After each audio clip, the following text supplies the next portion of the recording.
Next, NASA says its Voyager 1 probe, the most distant human-made object in the universe, is sending usable information to Earth again after months of spouting gibberish. In the silent, frozen depths of space, 15 billion miles from home, a lone messenger has broken its silence. For months, it spoke only in gibberish, a stream of corrupted data that baffled the engineers who command it. This is the story of Voyager 1, the most distant object ever made by human hands. NASA recently announced its probe is sending usable information again. But the incident revealed a profound truth. The edge of our solar system isn't an end. It's the beginning of something far stranger than we ever imagined. After decades of travel, Voyager crossed into a region so chaotic, so unexpected, it left science stunned. And what it's finding out there isn't just rewriting the textbooks, it's rewriting the very definition of space itself. The crisis began in late 2023. Voyager 1, a relic of the 1970s, suddenly stopped making sense. The signals it beamed across the void were strong, but the content was a chaotic mess of ones and zeros, with no readable telemetry. It was as if the probe had forgotten how to speak. Initial diagnostics suggested a hardware malfunction, a death sentence for a machine farther away than Pluto. But a small, dedicated team at NASA's Jet Propulsion Laboratory refused to let it go. They were detectives hunting for a ghost in a machine older than most of them. Their investigation led them to the Flight Data Subsystem, or FDS, the spacecraft's aging brain, responsible for packaging all scientific and engineering data before transmission. The problem was buried deep inside its memory, a single onboard chip no larger than a fingernail. Out there, with no atmosphere for protection, spacecraft are bombarded by high-energy cosmic rays. These particles tear through circuitry, flipping bits in memory and corrupting critical data. One such particle had likely struck that chip, scrambling the code it stored. Voyager 1 was still operational, but its mind was broken. The only solution was an act of breathtaking audacity to perform remote neurosurgery from 15 billion miles away. This operation was never supposed to be possible. Voyager 1 launched with hardware possessing less memory than a modern digital watch, just 69 kilobytes for its entire flight data system. The software hadn't been altered in decades. There were no backup systems, no alternate processors, no protocols for this kind of intervention.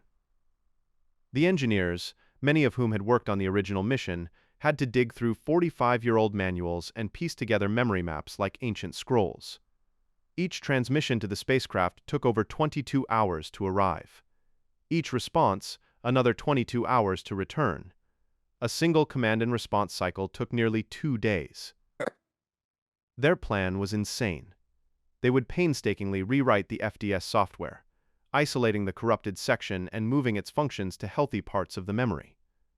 Every line of code had to be manually converted into raw binary and transmitted in fragments. A single miscalculation, a single misplaced bit, could silence Voyager forever. It was like trying to repair a watch from across an ocean, using only shouted instructions and a pair of tweezers. After weeks of tense silence and failed attempts, they sent the final patch in April 2024. Then, they waited. A new signal arrived. The data was clean, structured, interpretable. NASA announced to the world, Voyager 1 was back. A spacecraft running on kilobytes had recovered from a critical failure, executing a procedure no machine in history was ever designed to attempt.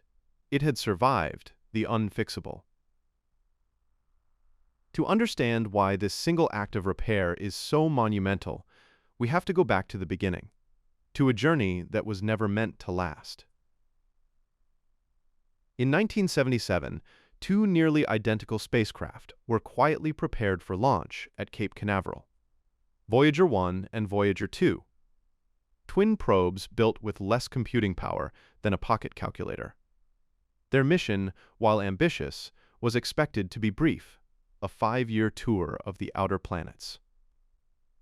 The entire trajectory hinged on a rare planetary alignment, an orbital dance that occurs only once every 176 years. This allowed the probes to use gravitational assists, slingshotting from one gas giant to the next. Survival beyond Saturn was considered a long shot. With no solar panels for the dim outer reaches, each relied on a radioisotope thermoelectric generator, a nuclear battery that converts the heat from decaying plutonium into a slow, steady trickle of power. It was the only option for a journey into darkness. What began as a distant mystery soon returned with breathtaking clarity. In 1979, Voyager 1 reached Jupiter. It didn't just survive the planet's lethal radiation belts, it delivered discoveries that changed everything. It found faint rings, massive magnetic fields, and on the moon, Io, active volcanoes spewing molten material hundreds of kilometers into space. At Saturn, it revealed the planet's rings were not simple bands, but a complex, beautiful system of braided strands and strange gaps shaped by hidden moons. It discovered that Titan, Saturn's largest moon, had a thick, orange atmosphere filled with organic chemicals, a possible glimpse of what early Earth looked like. As Voyager 1 headed for deep space, its twin continued the tour. In 1986, Voyager 2 made the first and only visit to Uranus, finding a bizarre world tilted completely on its side, spinning like a rolling ball. In 1989, it reached Neptune, a world of violent weather and winds faster than the speed of sound. On Neptune's moon Triton, it saw geysers of frozen nitrogen erupting from a young, active surface. Everything Voyager 2 captured from Uranus and Neptune remains our only close-up data of these ice giants. What had begun as a 5-year survey had become the longest-running space mission in history. Eventually, the planets ran out. There was no next stop. Voyager 1 just kept going, heading for what we thought was nothing. But nothing turned out to be the most interesting part of the mission. The edge of our solar system isn't a clean line. It's a messy, chaotic boundary called the heliosphere. Imagine a giant, invisible bubble blown by the solar wind, a constant stream of particles from our sun. Far out in space, this bubble pushes against the interstellar medium, the gas, dust, and radiation from other stars. That turbulent boundary is the edge. Scientists had theorized about this region for decades, but no one had ever seen it.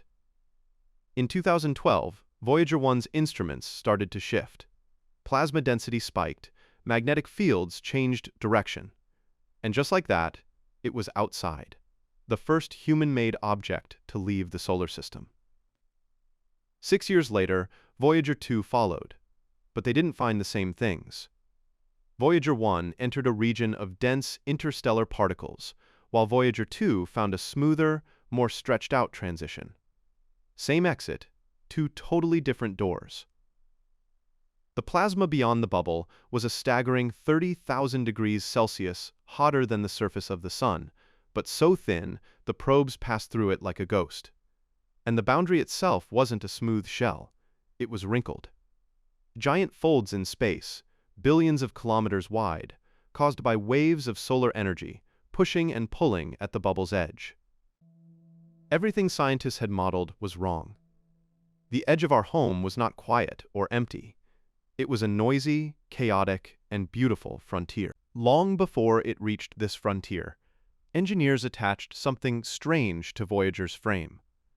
Not a sensor or a camera, but a 12-inch golden disc. It was a message to no one, from everyone. Conceived by a team led by astronomer Carl Sagan, the Golden Record was an attempt to capture the essence of Earth. It held greetings in 55 languages, the sounds of nature, music from across cultures, and 115 images encoded as analog data. It also included a stylized map, using pulsars as coordinates to show our location in the galaxy. It was humanity's greatest mixtape, sent into the void. The odds of it ever being discovered are infinitesimally small. It may drift untouched for millions of years, a silent testament long after Earth is gone. But its purpose was never really about being found.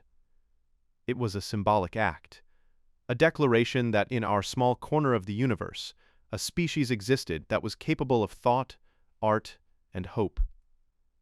It wasn't a transmission.